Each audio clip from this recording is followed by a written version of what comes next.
The Locked On Podcast Network presents the Big 6 in 60. The 6 biggest national sports stories from the local experts of the Locked On Podcast Network. Get the real story, why it matters, what's next, who wins the big game, and more, all in 60 minutes. The Big 6 in 60 starts now with the biggest story in sports. The Chargers made some gigantic plays late and they absolutely stole a win from the Eagles. You are Locked On Chargers, your daily podcast on the Los Angeles Chargers. The Chargers snatched victory from the jaws of defeat. This game was over 7 times in my mind before the final whistle blew. And even when things got so tough and it felt like there was no way the Chargers could come back, they go and beat, while, a struggling team, but the former Super Bowl champions, the reigning Super Bowl champions, a team that was desperate to get a big win, and the Chargers did what they had to do and made the clutch plays late in this game to finish them off.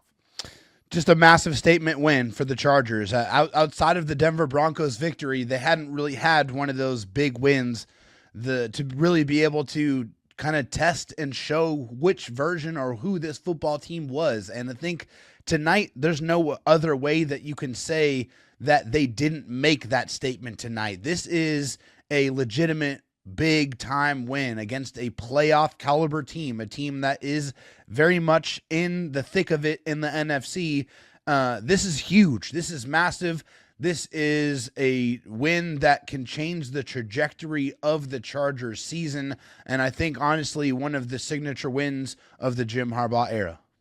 Absolutely. I mean, ask him, right? Jim Harbaugh's putting it up there with the birth of his 7 children in his wedding day. So, I mean, yeah, you can tell how much it means to these guys, and they don't care how it happens, right? Like, to get that win, they're on top of the world, and they feel like they could go beat anybody. And I think the one big thing this game brings is the fact that the Chargers can hang with anybody, right? Like, this was a B game by the Chargers, obviously an A+ game by the Chargers defense, but like the Chargers didn't play a complete game and they still beat a good playoff team that has, the kind of metal to be able to come through in those big moments. But it was the Chargers who were able to do that, including Tony Jefferson, Unk, the man who's multi-time on this podcast, right? Multi-time guest for this show, a guy we've always advocated for, and a guy that just seems to come up so clutch at the end of these games and in big moments. Last week, you get the interception on the sideline after the tip by Dante Jackson. This week, it's the game-winning interception after David, where, like, the Chargers had a 3rd and 16 in overtime to potentially ice it. They don't get off the field.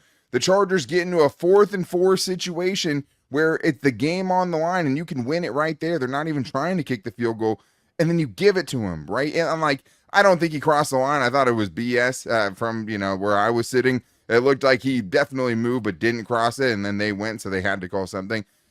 It was over in my mind. And so for Cam Hart specifically, we'll talk more about him having probably his best game ever, but for the Chargers to be able to make that big play with everything going against them, and for Tony Jefferson to have the vet wherewithal to get his hands on that ball and find a way to stay in bounds, like, that is just such a huge win for this team who won this game on the back of their defense. Overcoming the adversity that they kind of set up from themselves. Like the 3rd and 16, I was wanting to rip my hair out. Like those situations, you absolutely cannot allow that. Those are big advantage situations where your pass rush has to get home, and you cannot allow those type of conversions. Those lose you games right then and there. And then to get an offsides penalty on a 4th and 4 is just soul crushing. I thought it was over. I mean, that was a crippling mistake right there. I was like, oh, that's it. They're going to win. They're going to go score this touchdown. That was it. The Chargers can't overcome this mistake. That was one too many. But it wasn't. They did overcome it. Wow, what a play for them to be able to tip that ball and get that interception. Tony Jefferson, just an absolutely incredible player. 4 interceptions in the year of our Lord, 2025, for the great Tony Jefferson, a guy who just knows where to be, just super intelligent, and you see it on the football field. The guy just makes plays every time he's on the field, and this is another one for his highlight reel. Yeah, man, you gotta love Tony Jefferson. Just truly trying to get everything he can out of his playoff or playing career after hanging him up. But like, yeah, again, like after the fake tush push Saquon Barkley touchdown, I thought this game was over. Then the Eagles go back up by 3 after you end up tying it, and then I thought the game was over. Then the Chargers lead a game-tying drive. Like there was just so many times in this game where I thought the Chargers weren't going to be able to come back, and we'll talk about the issues with their offense, but like drive after drive, field goal drive after field goal drive, and shout out to Cam Dicker, who you just have all the faith in the world. He's cash money, baby, and drill a 54-yard field goal. We'll talk more about him being perfect today, but like so many times I thought this one was over, and I think that's where you see the difference in this team really playing through the bitter end. And like you don't have that play if you're letting all of the scar tissue from years past into your head in those big moments. You don't have the play you have at the end there to finish that game off, and I think that is where you see the difference and the one kind of thing that gives you hope in this brutal final 4-game stretch that the Chargers can do what they need to do to go get into the playoffs, right? Because that's what it's going to take. But we have to take a moment to talk about Cam Hart, who just had, maybe the game of his career. Like it wasn't perfect, but man, time after time, this dude was just making big play after big play, and it ends up making the biggest play in the biggest moment in overtime. Cam Hart, a guy that the talent was never a question. Whenever he got on the field, it just seems like this guy had it. I mean, he has the length, he has the size, the speed. He has everything that you want from a corner. And he was drafted in the 5th round. And, man, this was one of his flower blossoming games here. Just sticky in coverage, made a huge interception, and then was in the right place in the right time with a unbelievably athletic play for him to contort his body, get his hand on that football, tip it up. And when that happens on defense, good things happen. And, of course, the opportunistic one, Tony Jefferson, was right there to cash in. But that doesn't happen if Cam Hart isn't in the right place and doesn't have that presence of mind to be able to make that play. Unbelievable from him. And also want to shout out Dante Jackson, too. I mean, another fantastic game, another interception from him. A guy, all he does is just get interceptions. Joe Ortiz, my hat's off to you, man. It's unbelievable what you've been able to do, both in free agency and in the draft, being able to get guys that can contribute and make plays in this secondary. They were fantastic tonight. Yeah, man, it's funny because, you're kind of halfway through the season. You're like, I don't know if Dante Jackson's getting, to those big numbers he's had, and all of a sudden you turn around and he has 4 picks, right? Like, it's just like, it happened quickly. And this time, a great break on the football to pick off Jalen Hurts in a pivotal moment there, one of the 4 times that intercepted Hurts in this game. But that's the crazy thing about Cam Hart, man, is like that last play won them the game. But like he had a couple, like almost, he had at least one almost just as impressive plays that probably saved the game for the Chargers on a 2nd and 11 on the game, go-ahead field goal drive by the Eagles.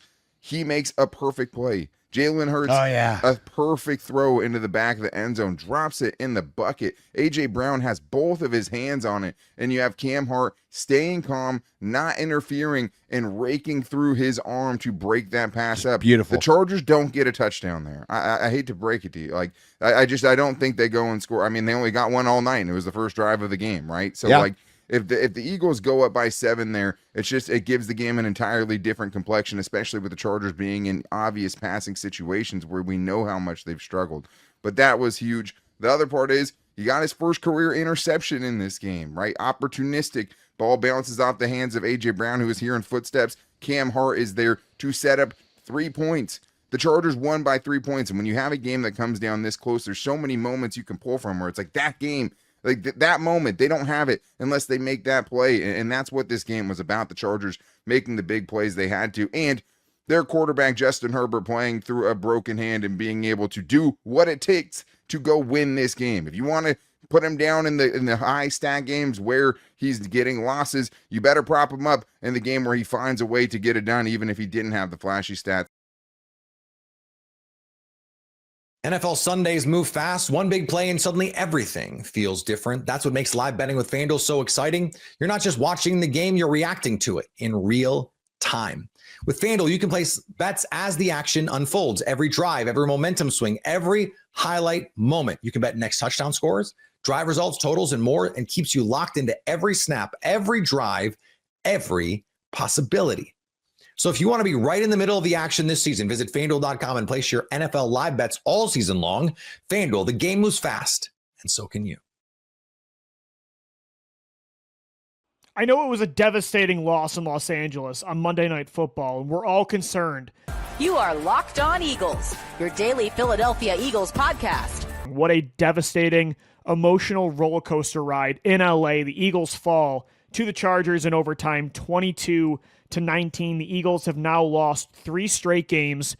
There are some legitimate long-term questions I think we need to start talking about. We need to start having some conversations about the relationship, the long-term future of Nick Sirianni and Jalen Hurts. And we'll get into that later on in the show. We'll talk about Nick Sirianni's role in this offense, the failures of today, especially the first 3 quarters. We'll talk about Jalen Hurts and how, simply put, he's regressing. But I will say, even though there are legitimate concerns about the quarterback, legitimate concerns about the head coach, you're an 8-5 football team that has lost 3 straight after winning a Super Bowl. That feels really bad, right? Doomsday scenario, you threw the ball away in overtime to the Chargers. An interception ends the game when you're marching down the field in Chargers territory, set up so many times in this football game to win, right? And every single time it felt like the kill shot was there. Instead of making the play to win it, like this core normally has been accustomed to doing since 2021, time after time, a penalty would negate the kill shot, or a dropped ball by A.J. Brown, or an inaccurate throw by Jalen Hurts, an interception, or a missed field goal by Jake Elliott. Time after time, this team again shot themselves in the foot like they've been doing all year. So you're probably listening to all this and saying, why the hell did you lead the show by saying this was a moral victory kind of game for the Eagles against the Chargers? It's because, think about it. All of that happened to this football team today. After losing 2 straight games, after dealing with all the drama that the Eagles have gone through this year, the track record they have in the past of collapsing down the stretch in a similar scenario in 2023, all of that happened. You had a nightmarish first half of football that felt like 2020, right? It felt like the end of 2023. Jalen Hurts, his level of play, that looked Carson Wentz 2020 level bad. He was absolutely rattled. And yet, despite all of this transpiring in one night, you still almost won this football game against a good playoff-bound Chargers football team. You still should have been the team, all of that being said, that won this football game. You should have been the team that overcame it all, that showed fight, that didn't give up. That could have been such an easy game to just roll over and die. If you were the Philadelphia Eagles, if you were this defense, you could have easily said, F this, we have been carrying this football team all year long. We are giving the offense the ball back over and over and over again, and they're doing nothing with it. But they never gave up. This defense had an all-time great performance tonight. 7 sacks on the day. I mean, Jordan Davis was unbelievable in this football game, 1.5 sacks. Jalix Hutt was unbelievable, 2.5 sacks. Byron Young gives you 1.5 sacks. Nakobe Dean looked like the best blitzing linebacker in football. Cooper DeJean was all over Ladd McConkey, making play after play in the middle of the field. Quinyon Mitchell had only been targeted once until the end of the football game. This defense refused to die and gave you a chance over and over again. And it sucks that that kind of elite defensive performance went to waste in the form of a loss.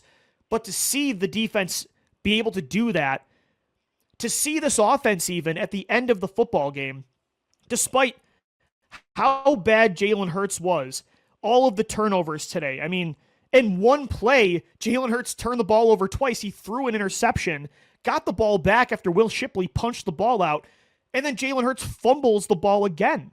He had 4 interceptions and a fumble on the day. Despite that and all the penalties and all the drops, A.J. Brown drops the game-winning touchdown at the end of the game, dropped a pass over the middle of the field that at the end of the game that should have been a first down, that gave the Chargers the ball back in Eagles territory. This offense still fought. This offense still made a ton of plays at the end to put themselves in a position to win the game. And again, they need to figure out how to get that kill shot back. they have lost that ability over the last 3 games. They are making the mistake instead of the game-winning play over and over. But to see that fight, even from Jalen Hurts, like if that was Carson Wentz out there, he would have completely unraveled. Jalen had the worst performance I think he's had maybe of his career, certainly since the end of 2023. Even at the end of 2023, I don't know if he looked that rattled like he did in the first half. And yet, in overtime, 3rd and 16, he makes an unbelievable pass in traffic over the middle of the field to Devontae Smith to move the chains. Like, he did put the ball on the money to A.J. Brown, which should have been the go-ahead game-winning touchdown at the end of regulation, at the end of the 4th quarter. He did drive them down the field in overtime, down 22-19. Yes, he threw the ball away. He got too aggressive and got picked off to end it. But I don't know, like, to see them have that kind of fight, that kind of resolve, that kind of heart, the fact that they didn't roll over and die like they did in 2023 tells me this team still has life this year. That, yeah, maybe our expectations have to change. Maybe they're not going to win the Super Bowl. They're probably not going to go back-to-back in 2025, 2026. Maybe they're not going to get a top 2 seed. They are likely not going to. Maybe they're the 3 seed or maybe even the 4 seed. They might have to go on the road to get some playoff wins this year.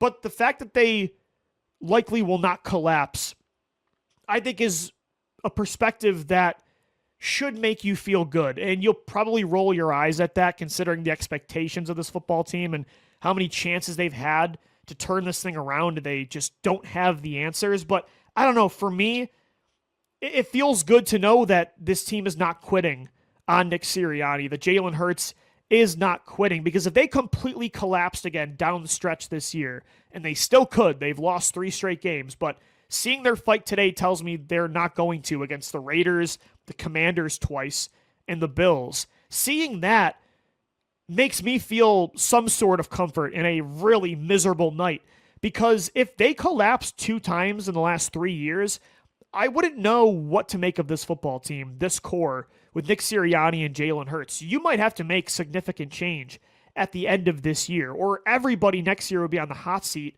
1 year after winning an all-time great Super Bowl. So for me, I don't know, like that's a positive. And in this year's NFL, you probably don't want to hear it after a loss, but in this year's NFL, with the way this defense is playing, like the best in football, or at least top 3 with Houston, Seattle, and Denver in there. Like, it's those 3 teams in Philadelphia at the top of the league, in my opinion, on defense. The way they're playing, the way the run game came alive tonight. I mean, Saquon Barkley, at the most opportune time, becomes 2024 Saquon Barkley again. 20 carries for 122 yards and a 52-yard touchdown in a huge spot late in the game. Averaged 6.1 yards a pop. If the defense can play like that, if the run game can get revived, and the passing game can just find a way to stop making mistakes, stop turning the ball over. I know they just lost 3 straight, and that was such a frustrating game, but they will still have a chance if they don't completely unravel. They could still do damage in the postseason. I'm not predicting they win a Super Bowl. I'm not even saying they're going to get back to the NFC Championship, but they still control their destiny over the Dallas Cowboys to win the division. They still control their destiny for the 3 seed over the Tampa Bay Buccaneers, who lost again on Sunday. So you probably will roll your eyes at that, and I totally understand. There are some real long-term questions that I have about this football team that I didn't have a few months ago, and that's a really crappy feeling after just winning a championship. It's very frustrating, this team, year after year, when they make a Super Bowl run, just have this kind of year from hell, right? But that's the silver lining I'm taking from this matchup, is that they didn't give up. The defense looks great. The run game looks back on track, at least for the time being. That could be enough this year. The dust has settled after Selection Sunday, but the ripple effects of Notre Dame being left out of the college football playoff are only just beginning. You are Locked On Irish, your daily podcast on the Notre Dame Fighting Irish. All right, Luke, here we are. Notre Dame is out of the college football playoff. Our worst fears all came to life. Literally like 15 or maybe even 20 things needed to happen starting a few weeks back in order for Notre Dame to not make the playoff. And here we are. So now that the shock has worn off a bit. Where are you emotionally with the CFP snub now that it's been more than 24 hours removed? So definitely still mad that this team's just not going to get a chance to prove that it can win a national title. And what feels like a pretty wide open field, with a field with 6 teams that can't win the title, by the way. But I've accepted that I probably never should have let myself get any hopes up after Tuesday when Alabama jumped Notre Dame, which I had predicted on this show last week, by the way. After a putrid performance at Auburn, the writing was just sort of on the wall.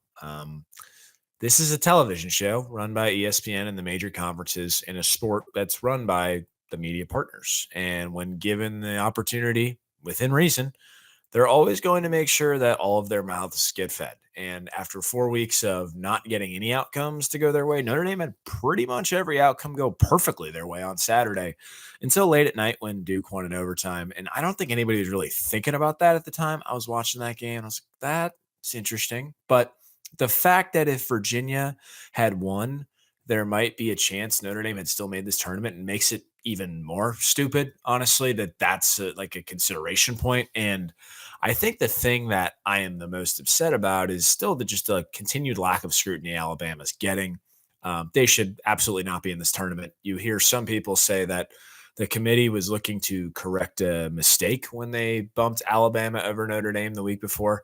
I'm not sure what mistake there was in putting Notre Dame ahead of Alabama in the first place.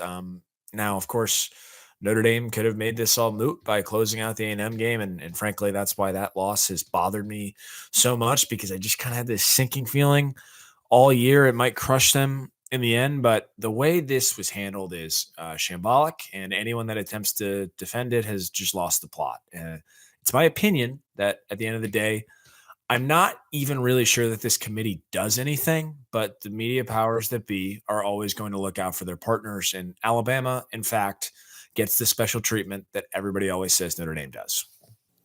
I'm glad you brought it up, just how Notre Dame had every outcome go against them. And then on Saturday, it felt like it could not have gone any better. Now, as it turns out, it actually would have been beneficial if Texas Tech beat BYU by less. That's at least what Hunter Yurachek said, but I'm not sure I believe that either.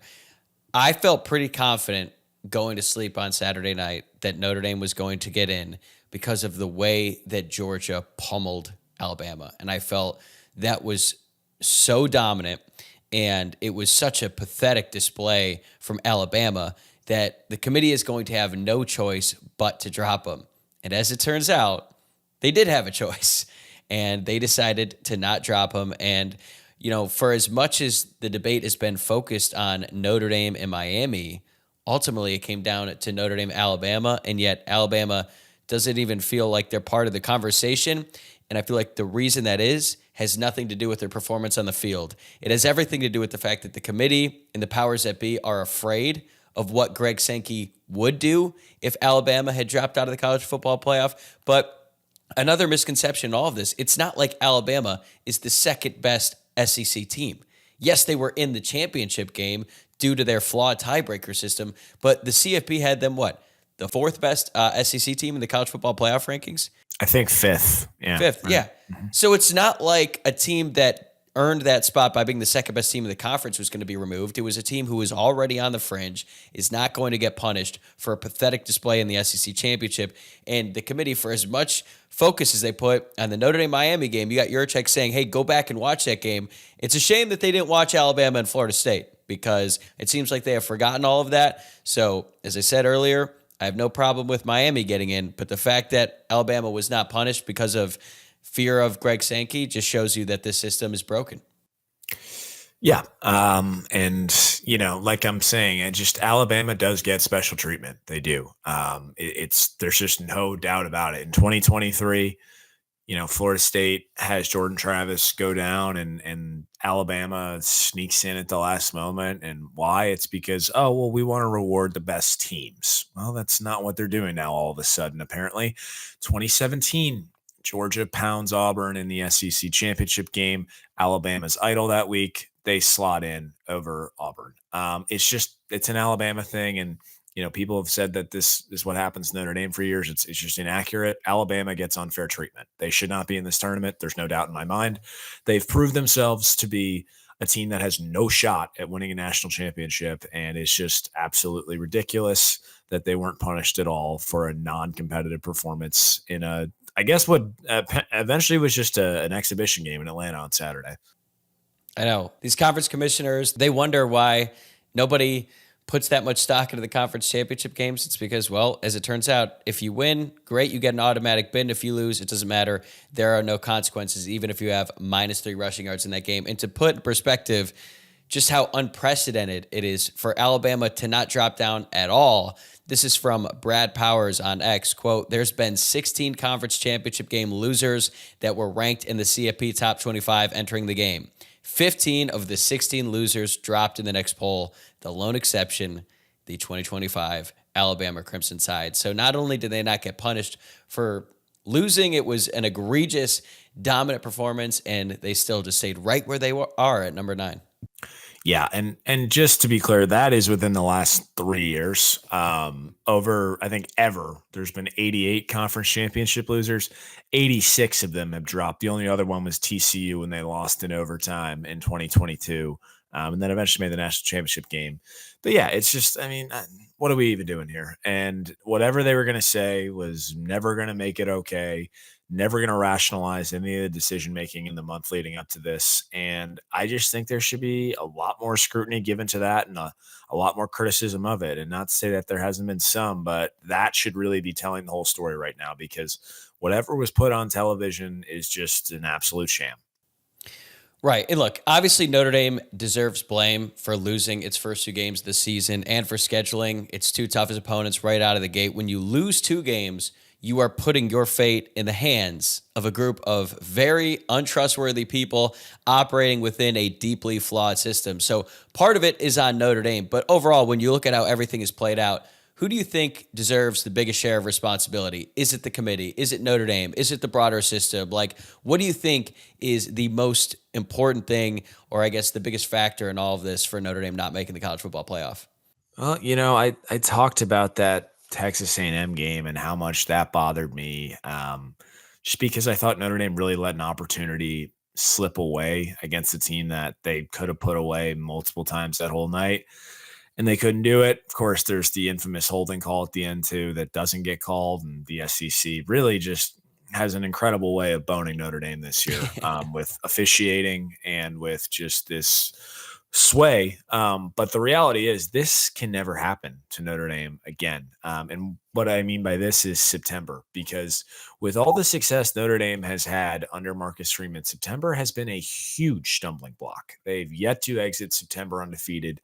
And as a result, they've got just 1 playoff appearance in his first 4 seasons. And that's massively disappointing. There's no 2 ways about it. I mentioned that Notre Dame should have beaten A&M, but the reality is that, like you said, they did a lot of this to themselves the way they scheduled. And that is another annoying thing, because for all the grumbling about Notre Dame's schedule, I don't think anyone else in the country opened up with 2 playoff teams. In fact, I'm confident nobody did.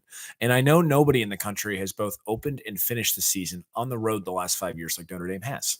So next year, Notre Dame absolutely must start fast. And I know it's a weak schedule, but they just kind of got to come out and start murdering teams right away. Now, in terms of other parts of the blame pie, I've already said my piece on the process or lack thereof. But as I said, it's my opinion that this is all orchestrated by ESPN and the major partners. And within reason, they're always going to look to feed all their mouths. Like I said, I don't even know if this committee does anything, but if it does, then it's pretty egregious to have the chair driving all the decisions be an athletic director, sway the committee to get his conference an additional $4 million over a team who forced his school to pay a $9 million buyout after a 43-point loss at home, and probably needed a little bit of money. So there's that. But I think the largest amount of blame here, it belongs to the ACC. I can live with one group of 5 team getting in the college football playoff. It's ridiculous that we'll have to see Tulane get in against a team it already lost to by 35 points, but whatever. I can deal with that. I won't be watching, so it doesn't matter. But what's not okay is James Madison getting in, and this is solely the ACC's fault. They've let the product of their league deteriorate at an alarming rate. and their archaic tiebreaker rule is the reason Notre Dame is sitting at home. Well, there are earnest discussions going on right now about whether Oregon should sit their starters in a first-round playoff game against JMU. Think about how absurd that is. All the while, the ACC campaigned steadfastly against Notre Dame, and Notre Dame's the only reason their piece of garbage conference is even still alive. So it is disappointing that the lesson learned in all of this, that bitching and complaining incessantly gets what you want. Bruce Feldman using their media ties to get Miami back into the front, Ari Wasserman, all those guys, just pathetic stuff across the board. It is even more deeply disappointing that Notre Dame tries to do all of the right things in college football, maintaining its tradition of independence, giving student athletes a full, robust college experience, building culture the right way, that handling the portal the right way. And they're not advocating for this nonsense 24-team playoff, but all that has done is made things harder for Notre Dame, and they fully embraced that. But the rest of the tunnel-visioned outside world fails to see that and perceives it as just the opposite. And I'll never understand that. But that's kind of how I feel like the blame. NFL Sundays move fast. One big play and suddenly everything feels different. That's what makes live betting with FanDuel so exciting. You're not just watching the game, you're reacting to it in real time. With FanDuel, you can place bets as the action unfolds. Every drive, every momentum swing, every highlight moment. You can bet next touchdown scores, drive results, totals, and more, and keeps you locked into every snap, every drive, every possibility. So if you want to be right in the middle of the action this season, visit FanDuel.com and place your NFL live bets all season long. FanDuel, the game moves fast, and so can you. The Cleveland Browns did the right thing by naming Shedeur Sanders the starting quarterback for the rest of the 2025 season. You are Locked On Browns, your daily Cleveland Browns podcast. And we've talked a ton post-game on Sunday about Shedeur's performance against the Tennessee Titans, the sheer brilliance of it in certain areas, certainly some mistakes and some things that he has to clean up, and he alluded to that after the game. But to throw for 364 yards, 3 touchdowns, score 4 touchdowns total, you saw some real promise and some real development and some real poise there from the quarterback, who, by the way, threw an interception that almost cost your team, and he was able to basically erase it. When was the last time we felt like a Browns quarterback could erase a big mistake like that, pick up the slack for a bad defensive day, and give your offense and this team a chance to win?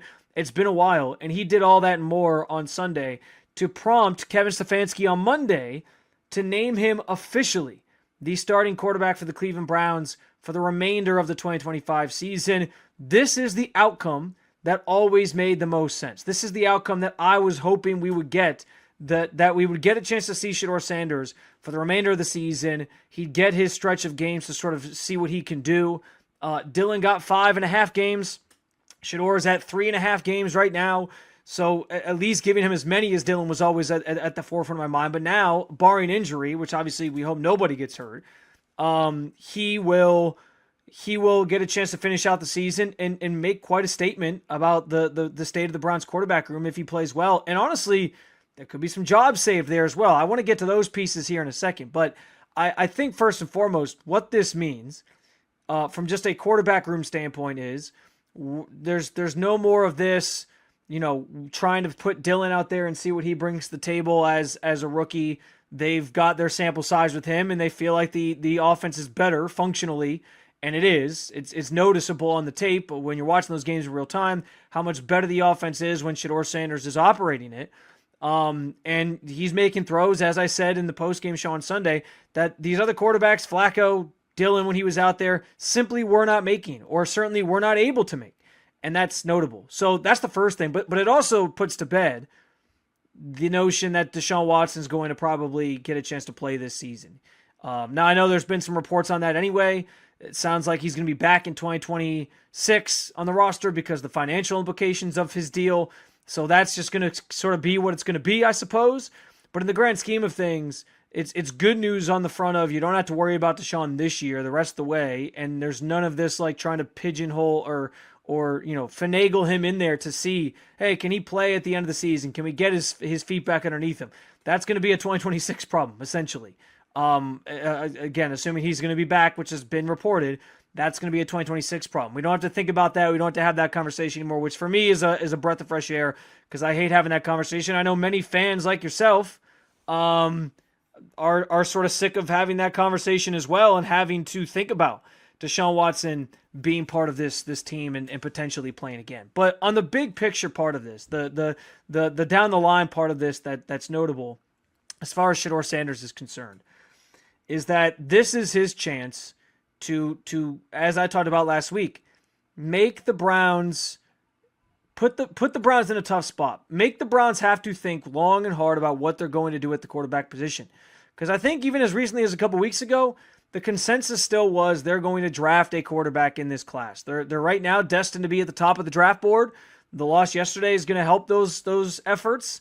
Titans still, or actually I think the Raiders actually move up to the number 1 pick. The Titans are second because they still have 2 losses.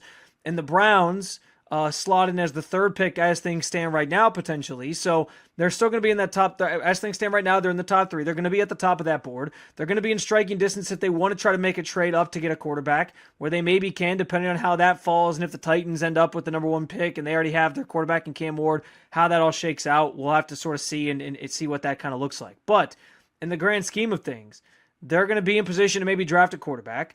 That much is true.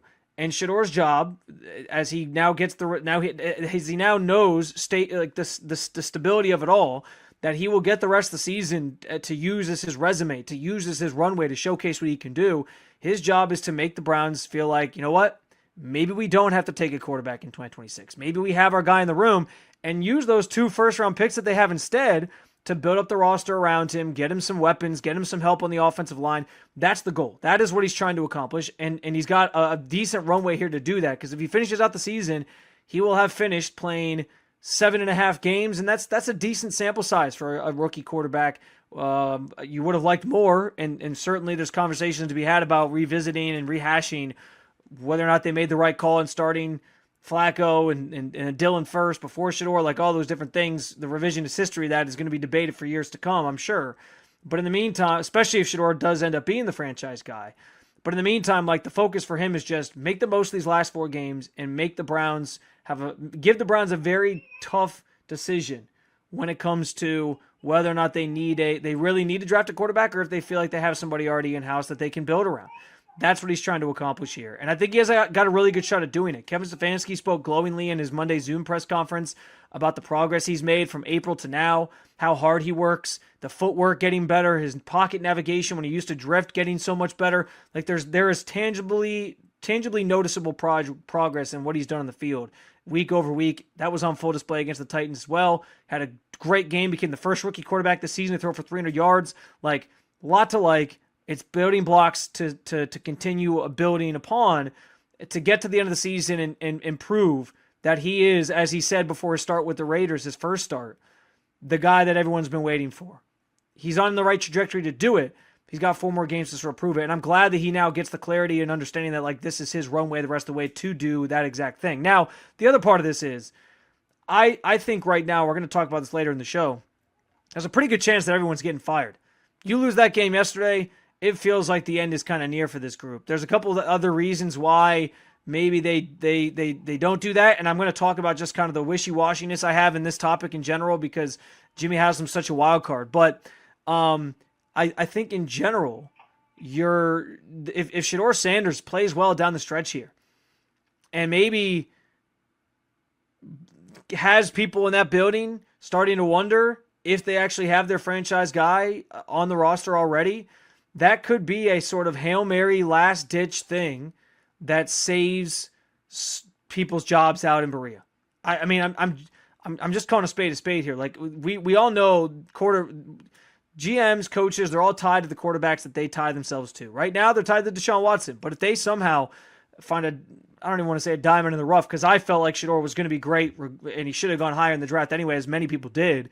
But if they found their franchise quarterback at the bargain of a 5th-round pick somehow, some way, like, all of a sudden this rookie class it's already fantastic. It takes a whole nother it takes on a whole nother outlook when you all of a sudden realize, like, on top of all the other guys that Andrew Berry hit on, he also hit on his franchise quarterback. That would be something, and that might just be enough to save people's jobs at the end of the year. I don't know for sure, and Shedeur's obviously got to go out and do it first. And make that thought a difficult one, as I said, about what the future holds for the quarterback position here in Cleveland. But, man, if he does it, you could be talking about a regime that just is back on the notion that, hey, you might have identified the franchise guy. Let's keep building this thing with him. We don't want to change and mess up his trajectory and all those different things. It's an interesting thought. We're going to get back to the conversation on whether or not everybody's fired. But sticking with Shedeur for a second, I keep seeing some people trying to downplay the performance he gave on Sunday. And I think if you're doing that at this point, you're telling on yourself as just a hater. NFL Sundays move fast. One big play and suddenly everything feels different. That's what makes live betting with FanDuel so exciting. You're not just watching the game, you're reacting to it in real time. With FanDuel, you can place bets as the action unfolds. Every drive, every momentum swing, every highlight moment. You can bet next touchdown scores, drive results, totals, and more, and keeps you locked into every snap, every drive, every possibility. So if you want to be right in the middle of the action this season, visit FanDuel.com and place your NFL live bets all season long. FanDuel, the game moves fast, and so can you. Diego Pavia's SEC performance is outperforming Fernando Mendoza. This Heisman race is heating up. You are Locked On Vandy, your daily podcast on the Vanderbilt Commodores. Diego Pavia is officially a Heisman finalist. We knew this was coming, but it's official, which makes it hit a little bit differently. But here's the list of finalists, Mike. Not surprising here. Diego Pavia, Fernando Mendoza, Julian Sayin, and Jeremiah Love are all going to New York. I was able to find for Pavia and Mendoza, this was not on purpose, but this actually kind of serves our argument. They're both doing some sort of like Heisman pose. This is the most Heisman pose pictures I could get for both of those guys. It worked out pretty good, but it's turned into really a two-person race, a two-man race. Yeah. Diego Pavia versus Fernando Mendoza. And it all kind of depends on what you're looking at, because we had these stats yesterday. And if you're looking at raw stats and numbers, to me, Diego Pavia has to be the leader, has to be the winner. And I said this on yesterday's show, but here's the Heisman comparison for that. Now, if you can see the tweet, Fernando Mendoza over the last 5 games still does not outperform numbers-wise Diego Pavia over his last 4. If you look at the raw numbers, I'm not going to read them out to you. You guys can see them on the screen. Actually, for the audio listeners, Diego Pavia had 1494 passing yards for 75% passer rating and a 189.9 quarterback rating, accounting for 12 touchdowns. Mendoza, 69% passer with 1,057 yards and 9 touchdowns with 168.6 quarterback rating over the last 5 games. And the season stats are that I'll just break it down. 4,018 total yards for Diego Pavia with 36 touchdowns. That's 3,192 through the air for 71%. With 27 touchdowns to 8 interceptions. And the difference, Mike, is the rushing, 826 for 9 touchdowns versus 240 yards for 6 touchdowns for Mendoza. Mendoza 2980 through the air, 33 touchdowns, 6 interceptions. When you look at stats, pure numbers, what do these numbers tell you? Is Diego Pavia clearly better numbers-wise than Mendoza? I know numbers don't tell the whole story, but if we're looking at numbers. No, it tells us he's better at rushing. And he's significantly better at that than Mendoza is. That's what it tells us. He's a far superior on the ground game. And for that Vandy team, he is a big component of their rushing attack. Mendoza isn't that for Indiana. He runs some, but not a ton. It's not what he does. It's not what many of Cignetti's quarterbacks have ever done. Right. And he's probably gotten some scramble yards. He's probably, plunged in a few quarterback sneaks at the goal line. That's probably where all his touchdowns come from in the rushing game. But Mendoza. I would also guess he's gotten sacked more than Pavia. Maybe not a ton more, but those negative yards are going to hurt him a little more. So. Absolutely. So when you look at the passing yards, so Pavia has more passing yards, but less touchdowns, and the interceptions are very similar. So those almost wash each other out. 6, yeah. That's kind of within a nice range where it just doesn't really compute. But he has six more touchdowns than Pavia through the air, but Pavia also has better rushing stats. Where does Mendoza's stats come from? Like with the passing game, is he just that efficient? Is Indiana that good at running the ball where they get the ball down in the red zone and he throws shorter touchdowns, or is he completing shorter passes? Like, they're right around the same as far as completion percentage. I would guess it's a mix of they're way more run pass mixed getting to the goal line, but also with how good they are on defense, especially in the second and fourth quarters after you've traded possessions, he's probably dealing with shorter fields. Like, I would guess Indiana's starting field position is probably very good on average because their defense is so good and they're good on special teams. They're just pushing you back. Then eventually you're going to punt it to them. They're going to get it at midfield and punch it in. So when you look at this Heisman race, it's obviously a tight race. Where does the edge come from? Because I know there's a poll out on the Locked On Vandy X account. There's a poll out there. So you guys need to go. What should matter most in the Heisman race? When you look at raw stats and numbers, obviously Pavia has the edge there, probably due to his rushing ability, but leadership and story, team success, strength of schedule, like, where does either quarterback gain an edge in that category, in those categories? I mean, I would say in the team success, Mendoza has the massive edge. They're the number one team in the country going into the playoffs after beating the previous number one defending national champion, who also had the best defense in the country. So that team success is a big edge for Mendoza.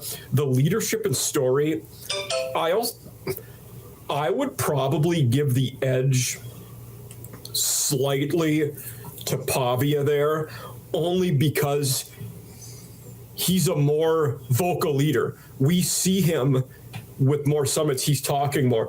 Mendoza is, he's a good leader, but he's also pretty quiet, nonchalant, and we're not hearing sound bites from him.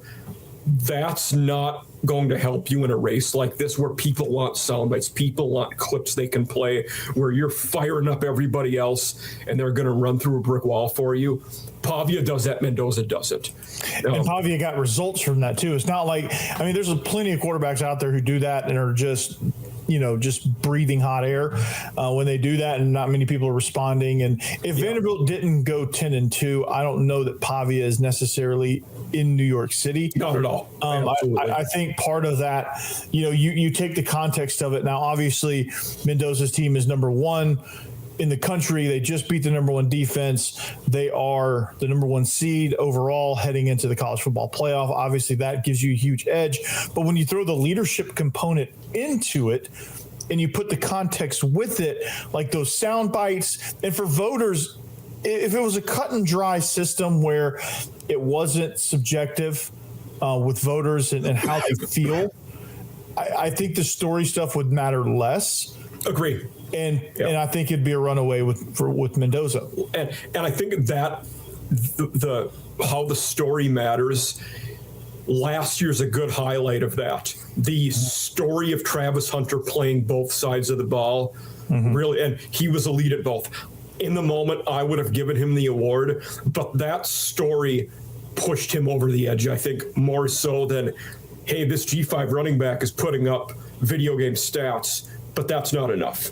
Right, exactly. And so you look at what Pavia's story is, chip on the shoulder kid coming out of JUCO to New Mexico State, follows his head coach over to Vanderbilt, has success and turns a program around that was in the dumpster. Yep. And you could say something simple. Well, Mendoza didn't do it. Kurt Cignetti did it. Yeah. Mendoza was starting at Cal last year, for those out there that don't know. Yeah, and he didn't lead the turnaround for Indiana. Diego Pavia did for Vanderbilt, because they went to a bowl game, 7-6, and then they went to 10-2, obviously, this year. So Diego Pavia had a lot more to do with that. When you look at strength of schedule, strength of opponents, like, where does that factor in? I think it's below.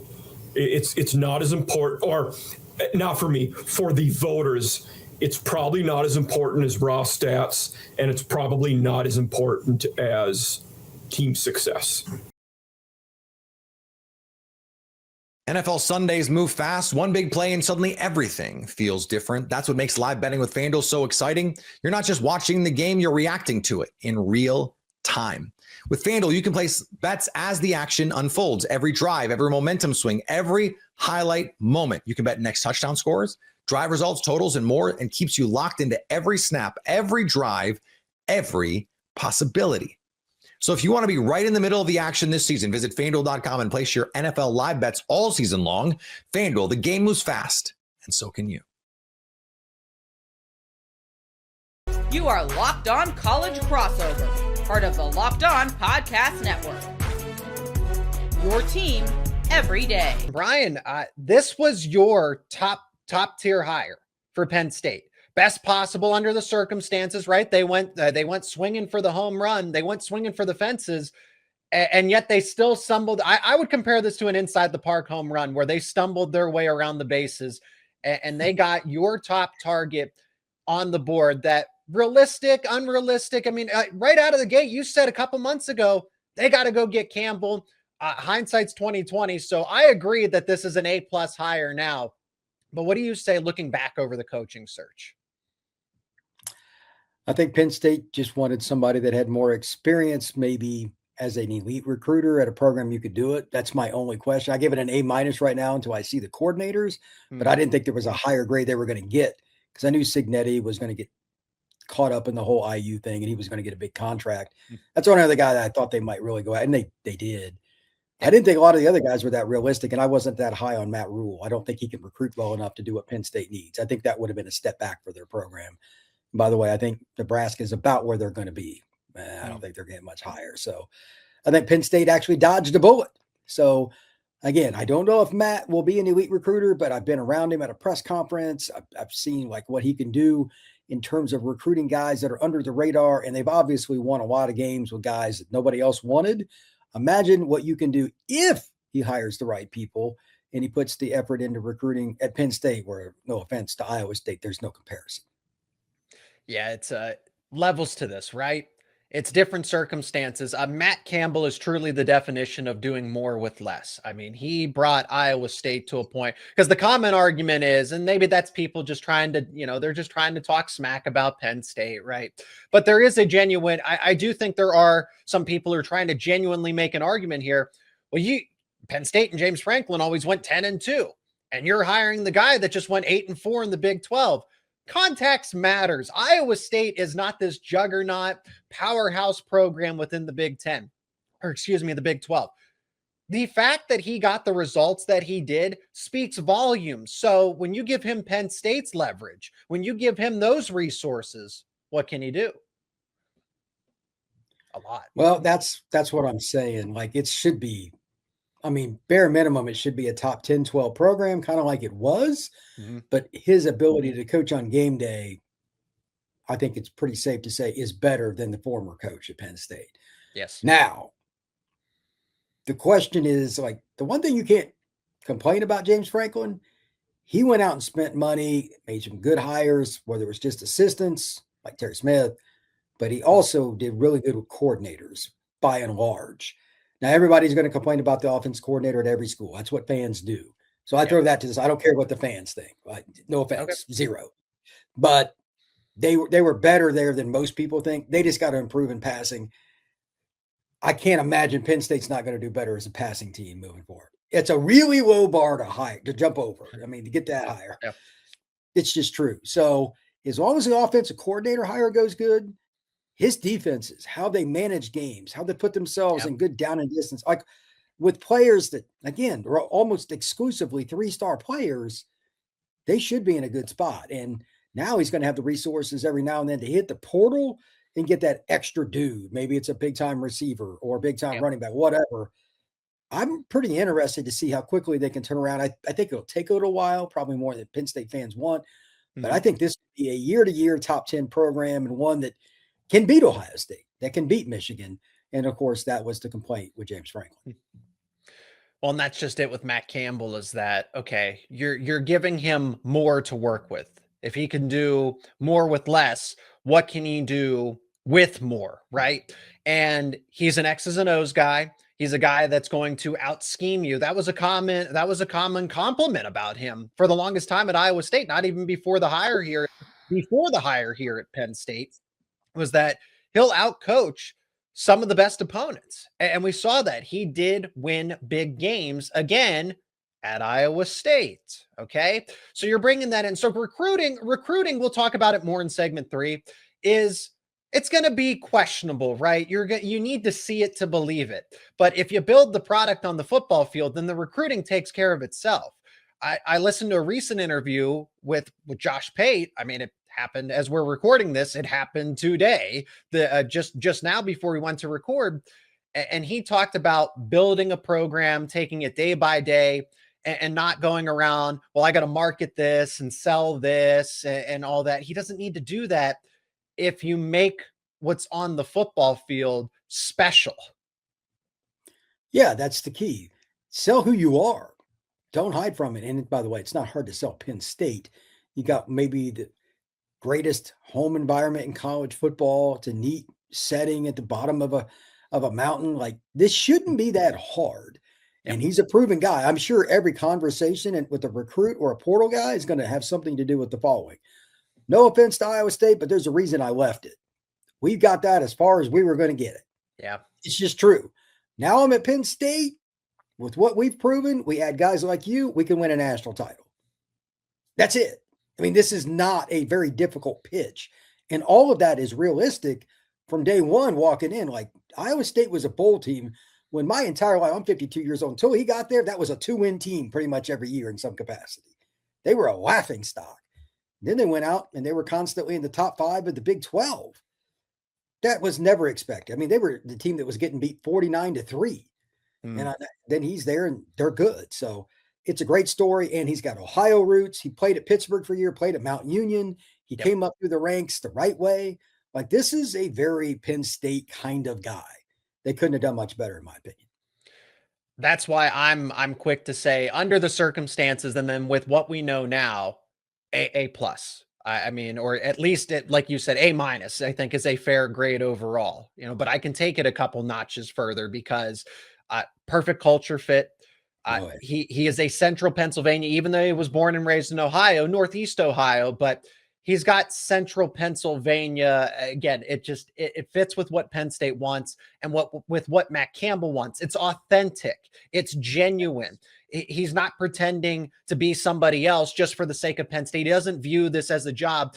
Brian, the final thing, and then I want to talk about coordinators when we start the other segment after the break. Because you said that can make this move look even better if he's able to ace his coordinator hires right from the beginning. So Jim Knowles, Andy Kotelnicki will retain them, right? We'll talk about it. The part of the reason why Penn State really made this hire worthwhile is because Matt Campbell's not going to go anywhere. He has the potential to be a lifer, to do this for the next 10, 15, 20 years. He's not going to be looking around saying, should I go to the NFL? He was picky about leaving Iowa State. He was picky about leaving Toledo. Imagine how selective he's going to be with Penn State, but I'm not even concerned about that in the slightest. Is that maybe an NFL team comes calling. He's certainly not going to leave for another college job. And I can't imagine, if he's already turned down the NFL once to go away from Iowa State, what makes us believe that he'll jump away from Penn State immediately if the NFL tries calling again? From being around him at the one time that I covered him at a press conference, he's a college fit. I'm not saying he can't coach the National Football League, but I think he's the kind of guy that enjoys the slow, methodical build of a player emotionally, academically, socially, and of course on the gridiron. I think he's that guy that fits. Yeah. And like you said, you couldn't have placed this in a better term. Central PA kind of guy, Central PA fit. That's why I said he should be their guy to begin with. He's from Northern Ohio. He's played in the state of they recruit there all the time. It's easy. This is a great fit. The only question again, does he get the right coordinators, get the pieces around him to recruit elite? It shouldn't be that hard, but you got to still do it. For now, I give it an A-, and Penn State fans should be thrilled. It's all the extracurricular stuff, first and foremost, the stuff that builds the foundation of a program: authenticity, loyalty, honesty, just the culture of it. That's why this Matt Campbell hire for Penn State is outstanding.